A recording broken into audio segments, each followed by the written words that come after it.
Hello friends, welcome back for another part of our walkthrough of Oxygen Not Included Spaced Out. This is part 12. Let's recap what we talked about last time, which is our cooling system. At least our early game cooling system. We'll have much better cooling systems later in the game. But a couple bug fixes that I needed to make is I remembered why I wanted that second conveyor loader, and I really wanted it to be here. So the way I have this set up is anything but ice. I just want it to be freely shipped down to this setup whenever I get it. So if I were to go out and mine copper and stuff like this, drop it in these rooms, and then have it shipped here, I want that copper to immediately be shipped into here and then into my network. I also had to mess around with the settings of priority on these bins, so I prioritized this conveyor loader to as low as possible, and then the ice bins are down to 2. Just because the auto sweepers will also obey priority, so if you ship a bunch of stuff in here and it doesn't load it into the right place, I might be shipping in way too much ice by accident. So yeah, I got that. Also sealed this all up.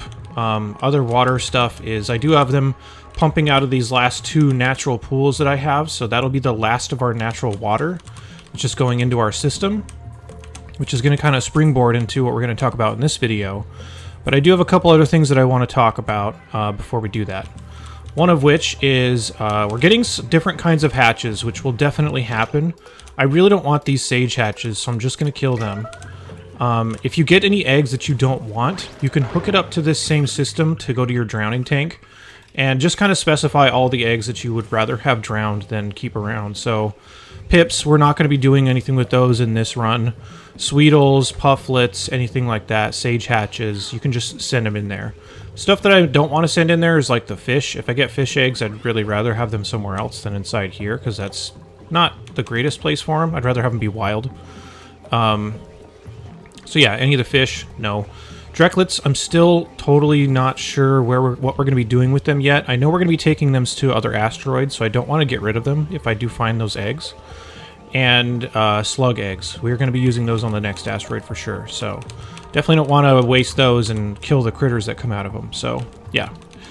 Alright, a couple other things too is you can replace some of your pipes with radiant pipes. I just didn't have it researched at the time we were doing the last one, so if you take a look at the water temperature in here, and if it bothers you, the water temperature is like 20 degrees Celsius, but the contents of this kind of hover around 30, because it's not exchanging its temperature very efficiently with these regular pipes. So if I really wanted to, and it bothered me enough, I could just specify a few points of radiant pipe to be placed on there. I don't want to spend too much metal doing that, because you don't need to overdo it. So maybe just a line here and a line there, if I were to do something like that. And then if this was not cooling down as quickly as I would like, I could also specify a handful here. We've already dropped like 6 or 7 degrees since the last video, so I'm not too worried, but once the other generators start up, it might get a little bit too hot. So just for these tiles, maybe I'll just put a bunch of on there. And I'm already out of metal, which again, we're going to solve here pretty soon. So yeah, I just wanted to mention that as an option also. So I don't know. We could just do some here and I guess some here. Sure, whatever. Don't have to be too scientific, just as long as it keeps it cool enough to keep running, we're fine. So yeah, just getting those pipes replaced is probably a good idea. I'll reseal this back up. Alright, the other thing too, and it's something that's going to start being very important, is making sure you're keeping up on your mining and your shipping. So I'm constantly having a stream of resources coming into my shipping network here, so make sure you're staying on top of that. Like this one's done, for example, so I could just destroy these and then create new ones down here to ship this stuff out. It's especially going to start mattering for phosphorite here in the next couple of videos, so yeah, that's one thing I wanted to mention is stay on top of. Alright, enough recapping. Let's get on these geysers really quickly. So these geysers are going to represent a new water source for us. The problem though is that if I were to just immediately refine this into regular water, it would freeze and break the pipes. So I need a way to warm this up, but also I still want this water to go into my water system. So we're going to do a couple of things here that I think are going to help stabilize our water a little bit. So for one, I'm going to get in here and have my duplicates come and start building some of this out. So if I build this up, I also don't want this to spill everywhere, so I don't want to be like, hey, let's just go and mine it out, because that's all going to flow down here. It'll ruin some of the sleet wheat that I have, so I definitely don't want to do that. Oh, we might have lost one because too much stuff was melting. Right? I don't remember if there was one here or not, but if there was, that's unfortunate, because losing those is not fun. So, we'll get some ladders to come down here, and for the time being, until we can seal this all up, I'm just going to set up a simple pump. We'll set up a hydro sensor, just so we're only pumping it out if it's actually worthwhile, which we've done several times by now. Make sure this ladder comes all the way down to reach this, and hopefully we won't be disabling it, or rather disrupting any of the sleet wheat that we have so far. Let's get this one too. This one's entirely encased in ice, only because it is touching this outer biome, which is way colder than this will tolerate. So just going to need to dig this out really quickly, and again, I want to preserve the sleet wheat that I have. So ideally, I'd kind of just dodge it, go around it if I can. Try not to spill anything. So let's see, how much space do we need? This should probably work. Let's do that. So we're going to do that. Well, my duplicants are getting all this stuff mined out so we can start using these. I'm going to set up something else, which is going to help us heat up the water and also serve the purpose of replacing our rock crusher for getting refined metals. So I'm just going to set up a couple of things over here, which are going to be our refinement, metal refineries, not oil refineries. We're just going to drop a couple metal refineries here, and I'm going to put 2 of them down because I want one for each type of liquid that's going to be coming through here. So one's going to be for the brine that comes from this, and one's going to be for the polluted water that comes from that, so that we can connect them up to some systems to refine them and then just put them back into our network over here. This is just going to be a temporary thing. We will replace this with a better system later on. But for right now, this is a pretty easy way to get some coolant for this type of system and not have to worry too much about it freezing our pipes or causing any other issues. So just going to run this pipe out into this one. So this left one is going to be for my brine. This right one's going to be for my polluted water. So we'll just kind of run a pipe up here. We'll make these a little bit more fancy here in just a bit, but for right now it can be pretty basic.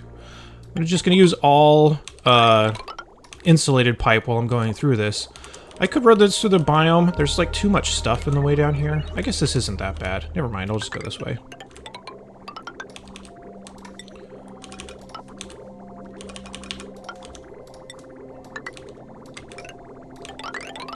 There.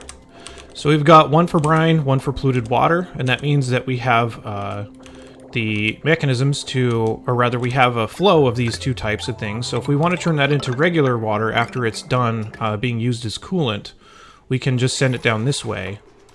Don't know if my duplicants can actually reach that.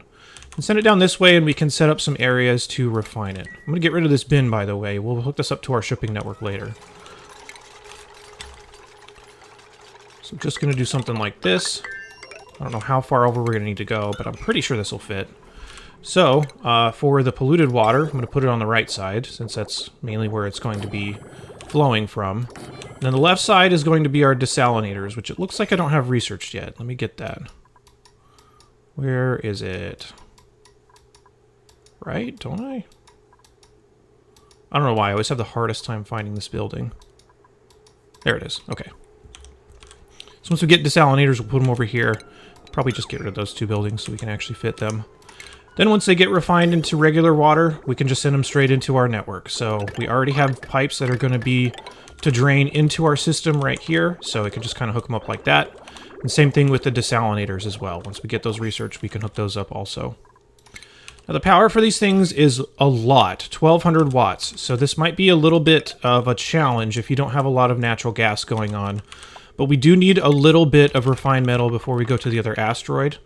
And before we start making solar panels and that kind of stuff. So let's just work on getting that first, because the step after this is going to be deleting all these power lines, because I'm going to run a heavy watt wire all the way over there.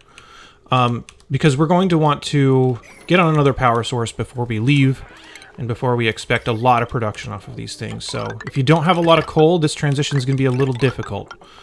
So make sure you've been keeping up on your coal production. So there we go. Got that all hooked up that way.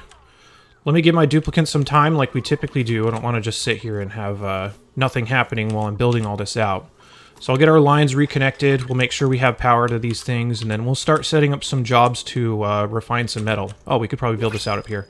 Yeah, I'll get all this stuff done. Give me just a couple minutes and I'll be right back. Okay, duplicants have had some time to catch up here. we're going to start shaping out how we're going to be capturing water from these geysers, and also kind of cleaning them out first to make sure that we're not sending any type of water down here that we don't want. The idea behind this is we're going to be sending in this very cold water to make these different materials. There's going to be steel here too, but we need some other things first before we can get that.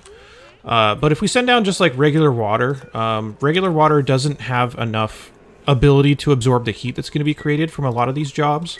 So yeah, you want to make sure you're only sending down the water type that you want. So in order to clean this out, what I'm going to do is the same thing that we've done a couple times before. Just put a dispenser nearby and mark it for everything that is marked for sweep, and we'll get rid of it. We're going to need some more oxygen in here so this sleep wheat can continue to grow. And okay, duplicates are going to take a little bit to get that, but also what I'm going to be doing at the same time is shaping this out so that we can store a good amount of this at once. So I want to make sure that we're not only limiting ourselves to just this space for how much water that we could get here. I want to also add a bunch of tanks so that we can store a lot more than that. You could also just kind of store it in a big area down below. And, I guess now I'm questioning why I was doing that in tanks before, but I don't really have a great reason, so whatever. Let's just make a big pit. Just do something like this so that if this erupts, it should all kind of fall down into this area. And we'll make sure to clean all this out so that we're only sending the brine and not some other types of water that we don't want to send. So yeah, let's just make a pit. Let's make this simple. No reason to overcomplicate this. Alright, so this is marked for sweep, so everything that I don't want to be a part of the water that gets shipped out of here, I'm just going to sweep it out. A lot of this is brine ice, but also at the same time, like, I'll just keep it somewhere, and if I need it, I can always use it later. So, whatever, not to worry. Let's do the same thing with this, too. Since this is going to be one big pit, I guess we can get rid of this ladder. And we can start doing this from the inside to make sure that it doesn't spill down and cover this sleep wheat that's growing. Let me actually get this done first to make sure that this is all set up and creating a nice barrier before we could potentially release it by mining too hard. This also means that we can just set our pump to be way down there.